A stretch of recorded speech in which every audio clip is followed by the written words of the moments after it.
쌀 한 털에 담긴 생명의 가치. 자연과 인간의 공존으로 생명의 가치를 지키는 농부 전양순 강선아 모녀를 만나봅니다. 오늘은요, 그 미모의 두 여성분을 모셨습니다. 그 김 반장님이 벌써부터 굉장히 좋아하시는데요. 일단 인사부터 나눠볼게요. 안녕하세요. 반갑습니다. 저희가요, 오늘 사실 그 농부 두 분을 모신다고 이렇게 얘기를 들었었거든요. 근데 딱 뵈니까 어떤 농사랑은 전혀 관련이 없으실 것 같은데 농부가 맞으신 거죠? 맞아요. 그럼 두 분이 모녀시고 네. 농사를 지으신 지 얼마 되셨어요? 저는 지금 30년째 됐고요. 30년째요? 예. 베테랑이시네요. 우리 딸은 지금 대학 졸업하고 들어왔으니까 몇 년이야? 5년 정도 됐어요. 어떤 농사를 짓고 계시는 건지. 저희가 일단 사업적으로 분류하자면 세 가지 일을 하고 있어요. 유기농 농사를 짓고 있고, 친환경 식품을 또 가공해서 만들고 있고, 그다음에 친환경 농업과 바른 먹거리라는 주제를 가지고 저희 교육원을 운영을 하고 있는데요. 일단은 농사를 짓는데 그 유기농 벼농사 중에서도 색깔 있는 쌀들을 농사를 짓고 있어요. 아, 본 적 있어요. 막 색 있는 거 노란색도 있고 빨간색도 그 있었던 거 네. 같고. 색깔이 있다는 게?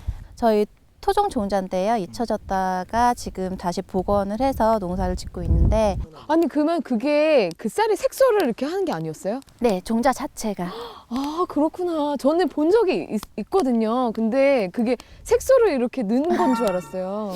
색깔이 있는, 그리고 또 영양분이 각각 다르고 각각의 효능도 달라요.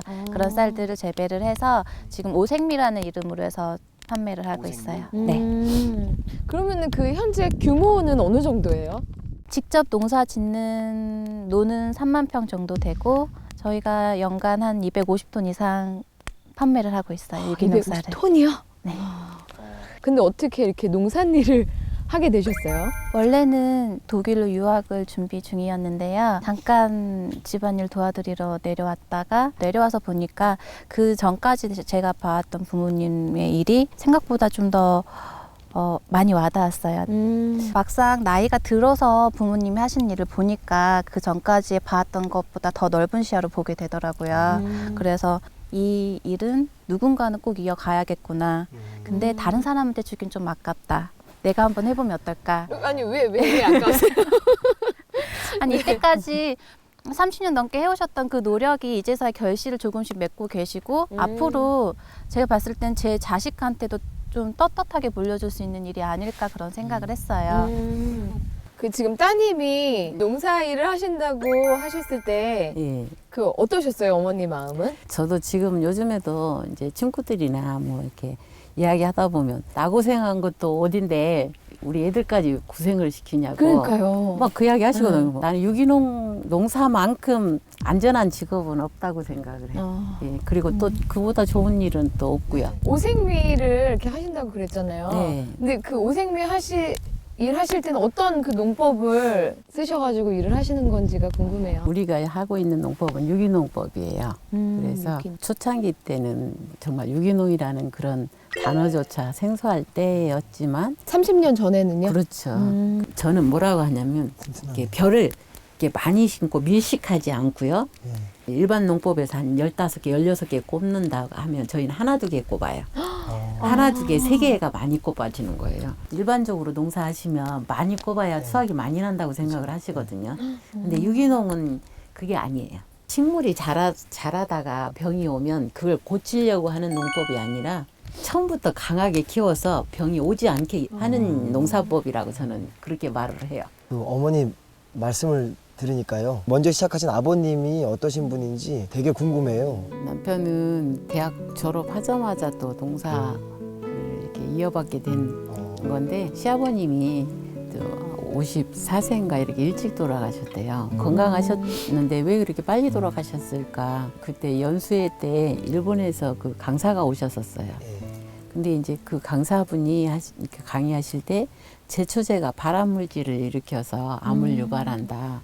그 이야기를 듣고 우리 아버님이 그때 제초제 뿌리다가 살에 스며서 응급실에 실려가셨는데 쓰러져서 아, 그게 원인이 돼서 2년 후에 돌아가신 거구나 이렇게 알았대요. 그래서 이제 나는 우리 아버님을 그렇게 앗아간 농약을 그 무서운 농약을 치지 않고 유기농을 해야 되겠다 이런 결심을 했다고 합니다. 그래서 그 단단한 그런 마음가짐이 있었기 때문에 더 열심히 했던 것 같습니다. 그럼 처음에 시작하실 때는 만만치 않으셨을 것 같은데. 유기농 하시는 그 선배님들이 유기농 하려면 굶어 죽을 각오해라. 또 이제 애들 못 가르치고 3대 무식쟁이 만들 각오해라. 그러셨어요. 3대까지 무식쟁이 만들려면 오직 가난하면 그러겠어요. 근데 농사하는데 뭐 그렇게까지 겁을 주실까 그랬었거든요. 근데 이제 막상 또 제가 이제 딱 시집 와서 수확도 안 나지 맨날 논밭에 풀이 그냥 무성하고. 절진해 갖고 있지. 우리 먹을 식량이 거의 안 됐어요. 그러니까 사람들이 뭐 다 논둑에 서가지고 저것들이 사상이 이상한 거 아닌가 뭐 이러시기도 하고 저 왜 저렇게 배웠다는 게 저렇게 농사를 할까 흉도 보시고 저희가 그렇게 한 10년 가까이를 논 만들고 논 고르고 정말 깨끗하게 할 수 있었던 게 우리가 돈을 벌기 위해서 했으면 못했을 것 같아요. 그저 몸으로 때우고 몸으로 부딪히고 실패하고 또 하면서 내 농법이 생긴 거죠, 노하우가. 아니 근데 따님 같은 경우에는요, 부모님이 그 농사를 지으시는 거에 대해서 어렸을 때 막 싫거나 그러진 않았어요? 어렸을 때는 솔직히 아버지가 양복 입고 회사 다녔으면 좋겠다는 생각을 했어요. 어렸을 땐 다 그래요. 제가 학교를 조금이라도 늦으면 아버지가 자전거로 태워다 주시는데 저희 아버지가 수염도 이렇게 기르시고 흙 묻은 개량한복 고무신에 자전거에 저 태워가지고 아침 학교에다 태워다 주면은 다른 친구들은 이제 어머니나 아니면 아버지가 말끔하게 차려입고 이렇게 데려다 주는 거예요. 그래서 아, 우리 집도 좀 평범한 그냥 회사원 집이었으면 좋겠다. 왜냐하면 학교 끝나고 집에 오면요, 다른 친구들은 어머니가 뭐 반갑게 맞아주시고 간식도 만들어주시고 그렇게 챙겨주시는데 저희는 그런 게 좀 기억이 많이 없어요. 근데 중학교 이후로 넘어가면서 부모님이 어떤 일을 하시는구나를 알게 됐어요. 정확히. 그래서 그때부터는 거기에 맞춰서 제 동생들도 저희가 다 기르고 그렇게 저희가 큰 도움 못 되지만 그렇게 컸습니다. 그 딸의 입장에서 보는 아버지는 어떤 사람이었어요? 가장으로서의 아버지로 제 점수는 한 10점 정도? 되게 높네. 100점 만점에. 그거보다도 안 될 줄 100점 알았어요. 만점에. 100점 만점에. 항상 바쁘시니까 다 모여서 여행을 간다던가 그런 시간들이 많이 없어서 가족의 구성원으로서 아버지는 좀 역할 부족하지 않으셨나 그런 생각을 하는데 제가 이 일을 하면서 느끼는 아버지는 어떻게 보면 제 멘토이자 스승이시자 또 제가 이 길을 가는데 선구자 역할을 하셨기 때문에 존경하면서 나갈 수 있는 그런 분이셔서 거기에서는 100점 만점에 120점이지 않을까 그렇게 생각해요. 아버지하고 이렇게 여행을 뭐 가족 여행을 가지 못했지만은 제가 볼 때는 아버지 마음에서는 오늘 논밭으로 여행 가자 이렇게 하셨을 것 같은데 어떻게 생각하세요? 따님이 이렇게 지금 아버님의 뜻을 이어받아갖고 잘하고 있는 것 같으신지. 지금도 가끔 야단을 맞고 그러긴 한데 왜 톡톡 튀게 못하냐, 야무지지를 못하냐 아유, 야무지게 이러는데 해야지. 그래야지. 항상 야무지기를 바래요. 그리고 이제 정말 내가 좋아서 하는 농사여야지 억지로 해서는 안 되는 거죠. 제가 또 투정은 좀 가끔 하지만 또 든든하게 옆에 있어줘서 고맙고. 든든한 파트너일 것 같아요. 그렇죠. 파트너죠.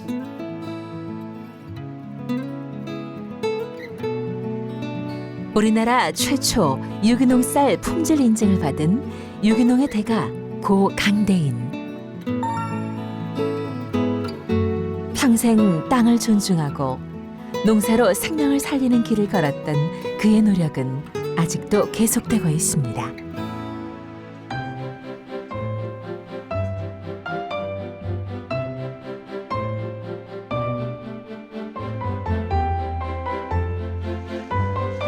아버지의 바른 농사는 그대로 딸 선아 씨를 통해 이어져 내려오고 있습니다. 저희가 따로 화학 비료나 이런 영양제를 주지 않기 때문에 이런 천연 재료로 만든 효소로 그 생육에 좀 도움이 되는 영양분을 공급을 해주고 있어요. 우리가 마셔서 건강한 거를 또 식물에도 줘서 저희 작물도 사람이 또 먹는 거랑 똑같은 그런 영양제를 먹고 자라면 더 건강한 작물로 자란다고 생각을 하셔서 이렇게 저희가 사용을 하고 있어요.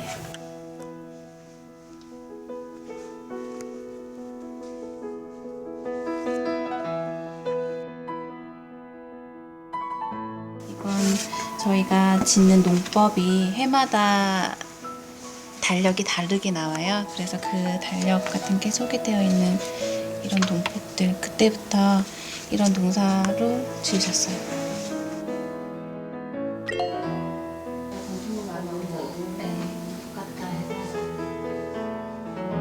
아버지는 지금 이런 식으로 자료를 얻으셨으면 저는 좀 더 폭넓게 자료를 많이 얻는 편이에요. 해외 나가야만 얻을 수 있었던 정보를 요새는 인터넷을 통해서 편리하게 얻을 수가 있으니까 그렇게 정보를 많이 얻어서 좀 더 쉽게 농사를 지을 수 있는 것 같아요.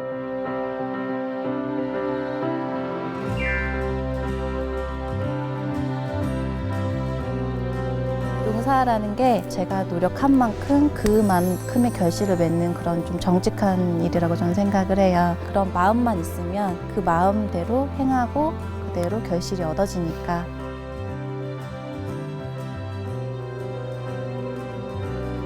지금 하시는 일도 바쁘실 텐데 이렇게 교육에 힘쓰시는 이유가 뭔지.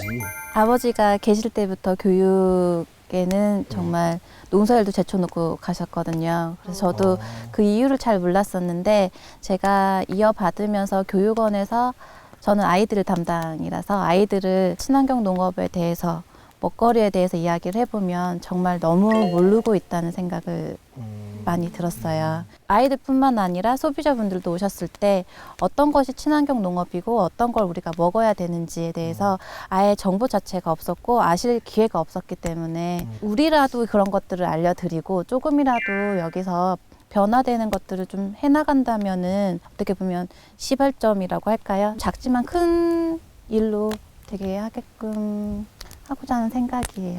논밭 농사도 짓고 네. 교육 농사도 지으시는 거네요. 사람 농사도 짓는 거죠. 네.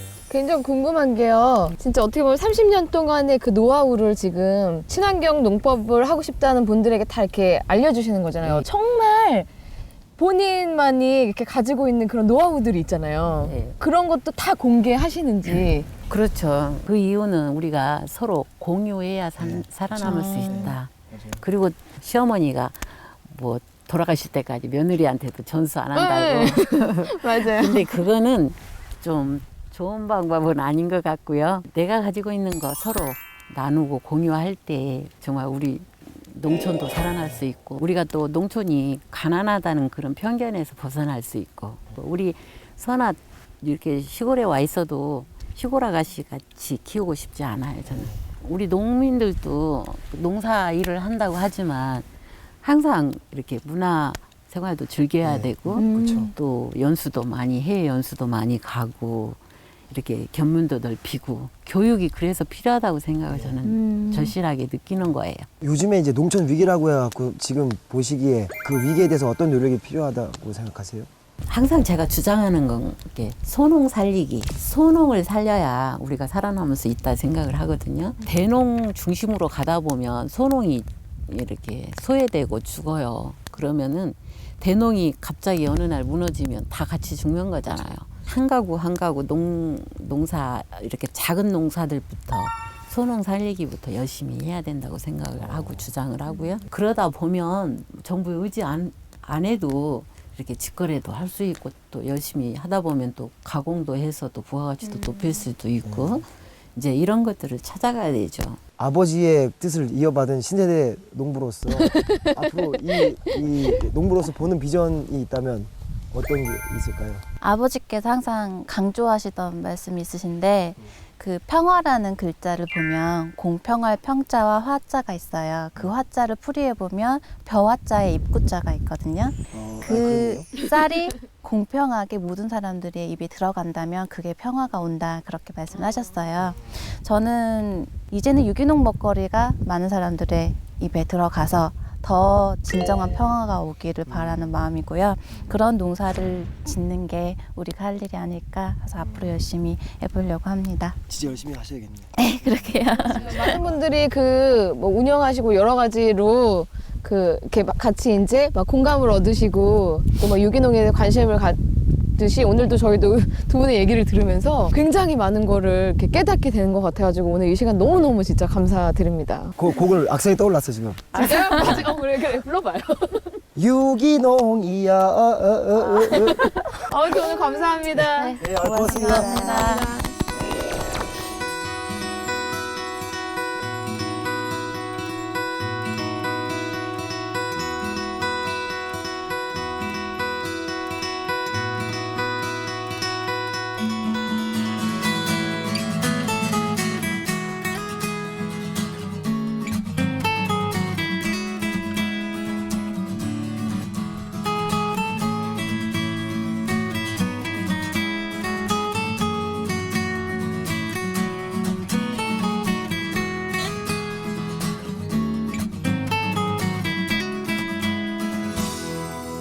사실은 도심에서는 막 서로 경쟁을 해서 거기에서 어떤 승리자가 뭔가를 쟁취하고 막 이런 그 구도잖아요. 근데 이 마을에서는 공동 이렇게 작업을 해서 또 거기에 대한 수익을 공동으로 또 나눠서 같이 이렇게 더불어서 사는 게 이런 삶이라는 거를 처음으로 딱 이렇게 마음에 와닿게 된 것 같아요. 무엇보다도 그 땀 흘리는 즐거움에 대한 거, 사람들이 이게 고생한다고 하는데 그 사실 땀 흘리는 즐거움을 모르는 게 이게 진짜 고생이지. 막 이렇게 몸 움직이고 뭔가 이렇게 자기 삶을 경작해 나가는 그런 느낌을 받는 거는 사실 하나도 고생 아니거든요. 그래서 그런 부분에서 저는 농촌분들이 고령화가 돼서 그런 게 있지, 사실 도시 사람들이 훨씬 고생하고 있다고 생각합니다.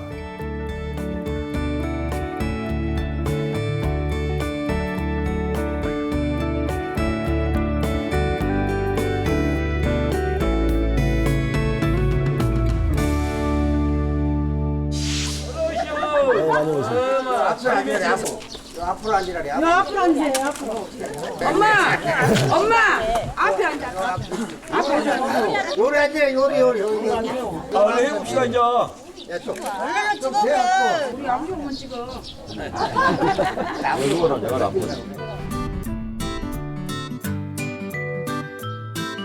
아유, 거시기 오늘 마지막 날 아침인데 이렇게 떠나려고 하니까 참 섭섭한 게 참 있고요.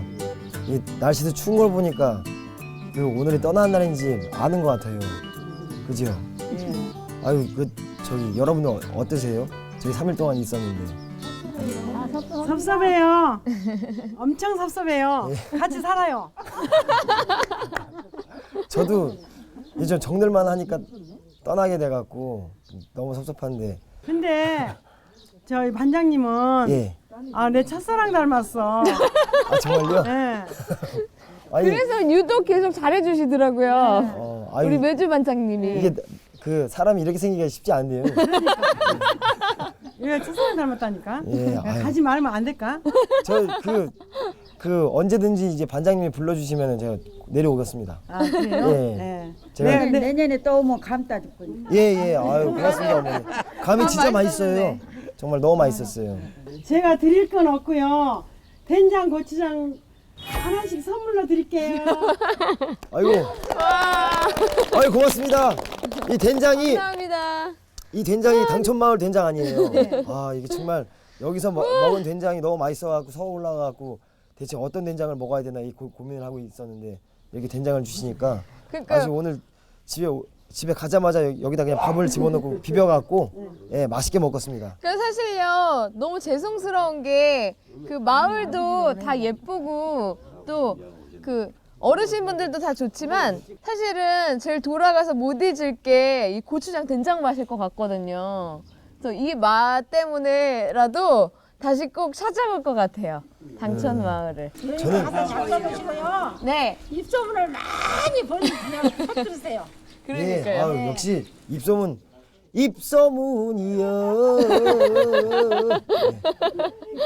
반장 오빠 저희 오랜만에 나가가지고 큰 절 한번 드릴까요? 응. 어르신들 그래. 많으니까.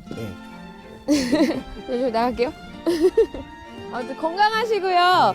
당촌 마을이 계속 이렇게 화목한 그런 마을이 됐으면 좋겠습니다. 건강하세요. 아이고. 감사합니다. 감사합니다. 감사합니다. 네. 아, 고맙습니다. 아, 고생은요. 너무 즐거웠어요. 어머니 콩 잊을 수 없어요. 엉이야. 하나, 둘, 셋.